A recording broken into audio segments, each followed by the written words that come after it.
कवि का अभिमान। नमस्ते दोस्तों, स्वागत है आपके अपने चैनल पर। आज मैं आपको एक ऐसी कहानी सुनाने जा रही हूँ जो हमें सिखाती है कि ज्ञान से बड़ा कोई अहंकार नहीं होना चाहिए। बहुत समय पहले की बात है। एक छोटे से गांव में एक बहुत ही प्रसिद्ध कवि रहता था। उसका नाम था कवि सोमदत्त। वह इतना विद्वान था कि दूर दूर से लोग उसकी कविताएं सुनने आते थे, लेकिन धीरे धीरे उसके अंदर अहंकार आ गया। वह सोचने लगा, मुझसे बड़ा कोई कवि नहीं है। एक दिन गांव के लोग उससे बोले, कवि जी, आपकी कविता बहुत सुंदर है।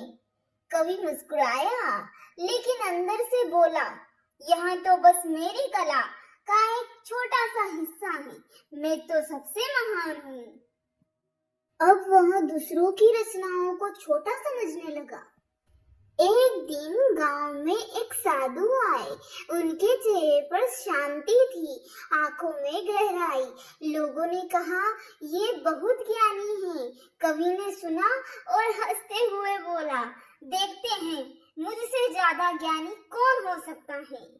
कवि साधु के पास गया और बोला, अगर आप इतने ज्ञानी हैं तो मेरी कविता का मुकाबला करके दिखाइए।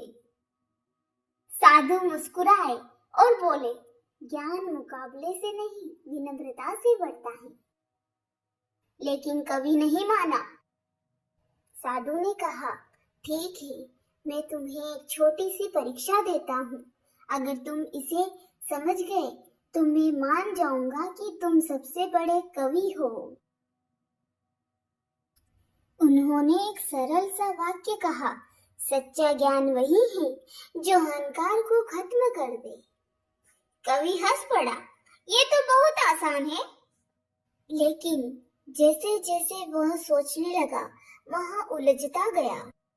रात भर कवि सोचता रहा। उसे एहसास हुआ, मैंने कभी दूसरों की बात सुनी ही नहीं। मैंने सिर्फ खुद को ही महान समझा। उसकी आंखों में आंसू आ गए।